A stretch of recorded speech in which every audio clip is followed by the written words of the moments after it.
As always, Richard, great thanks for your time tonight. Anytime, Keith. Despite the rosy picture painted tonight by Mr. Bush from the Oval Office, at the Pentagon there is sharp disagreement over how to proceed from here. Remarkably, the loudest protest coming from the man who is, at least for the moment, General Petraeus' superior, Admiral William Fallon. Admiral William Fallon, Chief of Central Command of CENTCOM, reportedly having derided General Petraeus as a sycophant during their first meeting in Baghdad last March. The Admiral telling the General, reportedly again, that he thought he was a blank-kissing little chicken blank. That comment, Petraeus' reward for making remarks Fallon interpreted as Petraeus trying to ingratiate himself with a superior. The Admiral apparently hates that. Beyond the social tensions, there also exist fundamental policy differences between the two over the war in Iraq. Admiral Fallon commissioning his own internal report on where things stand on the ground, one that Newsweek magazine says will differ substantially from General Petraeus' recommendations, including calling for a, quote, very rapid reduction in American forces, as much as two-thirds of the existing force very quickly, while keeping the remainder there being, of course, Iraq. Let's turn now to a Pentagon veteran from the administration of Ronald Reagan, former Assistant Secretary of Defense Lawrence Cord, now a senior fellow at the Center for American Progress. Thanks again for some of your time tonight, sir. Nice to be with you again. Whether it's 2,200 now, another 3,500 by Christmas, possibly a total of 21,500 by next summer, can we conclude that President Bush is trying to sell as a drawdown, as a withdrawal, as a positive big trumpet, 76 trombones thing, troops that were scheduled to rotate out of Iraq anyway because the military is overstretched already?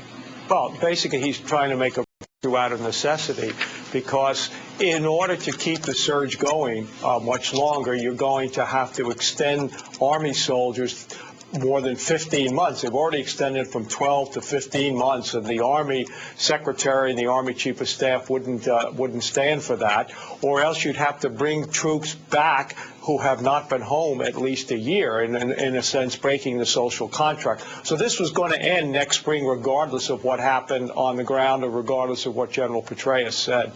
And amazingly, as I referred to just before, the superior, his boss at the Pentagon, Admiral Fallon, so dismissive of the general's behavior and job performance that he's preparing his own separate internal report. The president was willing to wait for months after the Iraq study group released its report to commission 3 others. Why do you think he would not be willing to wait for Admiral Fallon's? Because he knew Admiral Fallon would say something different. You know, it's amazing. When General Abizaid, who was Admiral Fallon's predecessor, and then General Casey, who was General Petraeus' predecessor, they always testified together. General Petraeus works for Admiral Fallon, not directly for the president, but you would never know that the way they did it. And Admiral Fallon has responsibility not just for Iraq, but Afghanistan and Pakistan, and he's concerned that we're so bogged down, we've got so many of our resources in Iraq, which is not the central front in the war on terror, that he's not going to be able to fulfill his entire mission. I'm thinking of General Zinni. I'm thinking of several other people. General Casey. Are we going to see Admiral Fallon suddenly retire or be put in charge of military zoos or something? No, I don't think so, because he was appointed by Secretary Gates, who has a much different way of handling this, who has a much different opinion about Iraq than Secretary Rumsfeld did. And Admiral Fallon left the Pacific Command, which is really the crown jewel for naval officers. He didn't come over here to be irrelevant, and so I think you're going to see him. And Senator Webb has already talked about the Senate getting him up there to testify. Here's something that has been raised in a couple of places, and there's not been a satisfactory answer to it. Maybe you have something that could at least explain why there's no satisfactory answer. General Petraeus and Ambassador Crocker have both said that the military can only do so much. The president says the strategy is to buy Iraqi politicians time. A lot of these political-related questions, General Petraeus in his testimony said he could not answer. Why are we not, under those circumstances, hearing from the lead diplomat in this country, Dr. Rice, on the State Department effort to widen the diplomatic effort? Why hasn't she not opened a branch office somewhere in Baghdad? Well, there's no doubt about the fact that we need to have a diplomatic surge, not a military surge, because even General Petraeus has admitted this will not be settled militarily. And remember, the purpose of the surge was to buy time for the Iraqis to make these political compromises. If anything, they've gone backwards.